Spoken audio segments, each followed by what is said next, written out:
নমস্কার, আমি ডক্টর মিঠু মুখার্জি। আমি আজকে আপনাদের শনিকে কী করে নিজের আয়ত্তে আনা যায় বা শনিকে কী করে আপনি রুষ্ট না করে ভালোবেসে তাকে নিজের মতন করতে হয় সেটা একটুখানি বলি কয়েকটা উপায় দিয়ে।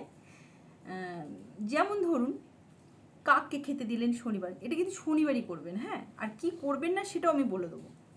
শনিবার কাককে খেতে দিলেন, শনিবার কোনো ব্যক্তিকে অপমান করবেন না, গরিব মানুষকে এই শনিবার দিনে একটু দই ভাত খাওয়ালেন, যদি কেউ আসে বাড়ির সামনে ভালো, বা আপনার পরিচিত কোনো থাকলে এরকম লোক, তাকে আপনি দিতে পারেন দই ভাত, ঠিক আছে।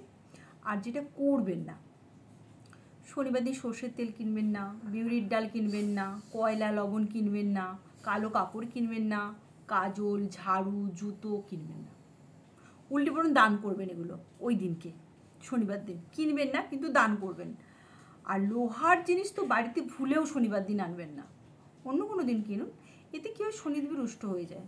কারণ উনি ভাবেন শনিবার দিন আপনি ওই জিনিস, ওনার বিরুদ্ধে জিনিসগুলো কিনে ওনাকে অপমান করছেন। যেমন আমি আগে বলেছি, শনিবার দিন লোককে অপমান করবেন না। কারণ দেখুন, এই যে আমাদের 9টি গ্রহ আছে, এটাই কিন্তু জীবন, ভাগ্যই জীবন, কর্মই জীবন।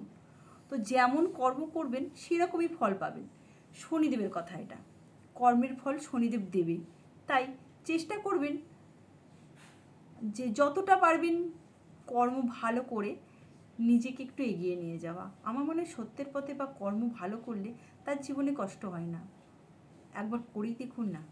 নমস্কার।